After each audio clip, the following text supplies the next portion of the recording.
अमित शहांचं थोड्याच वेळात नागपुरात आगमन होणार आहे। अमित शहा 3 दिवसीय महाराष्ट्राच्या दौऱ्यावर आहे। अमित शहांचा 25 ते 27 मे महाराष्ट्र दौरा आहे, तर 26 मे रोजी नागपूर नांदेडमध्ये त्यांचे कार्यक्रम आहेत। ही मोठी बातमी आपण आताच्या क्षणाची पाहतोय। केंद्रीय गृहमंत्री अमित शहा आजपासून 3 दिवसाच्या महाराष्ट्र दौऱ्यावर येत आहेत। आजपासून 27 मे असे 3 दिवस अमित शहा राज्याचा दौरा करतील। थोड्याच वेळात ते नागपूरमध्ये दाखल होते, तर उद्या म्हणजे सोमवारी ते नागपूर आणि नांदेडमध्ये विविध कार्यक्रमांना हजेरी लावतील। त्यानंतर रात्री 10च्या सुमाराला ते मुंबईत पोहोचतील आणि त्यानंतर 27 मेला म्हणजे मंगळवारी ते मुंबईत विविध कार्यक्रमांना उपस्थित असतील। दुपारी ते दिल्लीसाठी रवाना होतील। ही मोठी बातमी आपण आत्ताच्या क्षणाची पाहतोय। त्या संदर्भात ताजे अपडेट देत आहेत आपले प्रतिनिधी अमर। अमित शहांचं काही वेळातच आगमन होणार आहे, काय नेमकं नियोजन असणार आहे त्यांच्या दौऱ्याचं?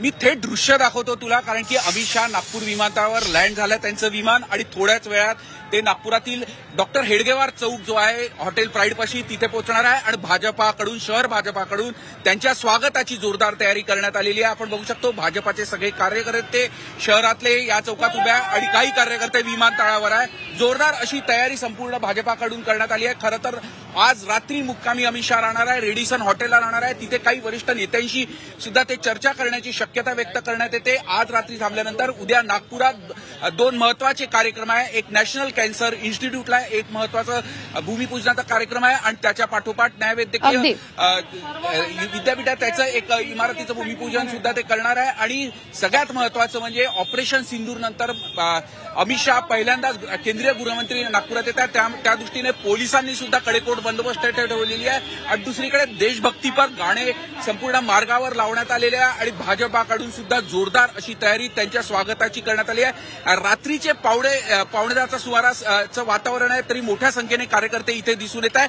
आपण थेट दृश्य बघू शकतो। अमित शहा यांच्या कॉन्व्हॉय ताफ्यातली पहिली गाडी इथे पोहोचलेली दिसते आहे आणि आपण त्याची ही थेट दृश्य बघतोय। सुरुवातीच्या काही गाड्या आहेत त्या पोहोचलेल्या आहेत, त्या इथे आल्यानंतर थोड्याच वेळात इथून पुढे अमित शहा इथे दाखल होतील। कदाचित त्यांच्या ताफ्यातली ही जी गाडी आहे ती इथे थांबण्याची शक्यता आहे। आपण बघू शकतो पूर्ण रस्ता मार्ग थांबवलेला आहे, कोणत्याही क्षणाला अमित शहा इथे पोहोचू शकतात। जोरदार अशी संपूर्ण तयारी भाजपाकडून करण्यात आलेली आहे। इथून रेडिसन हॉटेल साधारणतः 1 किलोमीटर पर्यंतचं अंतर आहे, पण तिथपर्यंत भाजपाने ठिकाणी होर्डिंग्स लावलेले आहे। आपण बघू शकतो ताफ्यातील सुरुवातीच्या ज्या गाड्या आहेत त्या दाखल होण्यास सुरुवात झालेली आहे आणि थोड्याच वेळात अमित शहा सुद्धा इथे हॉटेल प्राईड पाशी पोहोचतील। आणि आपण बघू शकतो भाजपाचे जे कार्यकर्ते आहे ते त्यांच्या सुद्धा घोषणा सुरू झाल्या, जयघोष सुरू झालेला आहे। एक मोठा असा उत्साह सगळ्या भाजपा कार्यकर्त्यांमध्ये आज आपण बघू शकतो। एनडीएची एक महत्वपूर्ण बैठक झाली, काही महत्वाचे निर्णय या संपूर्ण बैठकीत झालेले होते। त्यानंतर संध्याकाळी 5च्या सुमारास मुख्यमंत्री देवेंद्र फडणवीस नागपुरात दाखल झाले। त्यांनी पूर्ण आढावा घेतला अमित शहा यांच्या 3 दिवसाच्या नागपूरच्या दौऱ्याचा, कारण की नागपूर शिवाय ते इथून मराठवाड्यात नांदेड येथे जाणार आहे आणि त्यानंतर मुंबईमध्ये सुद्धा 2 महत्वाचे कार्यक्रम आहे।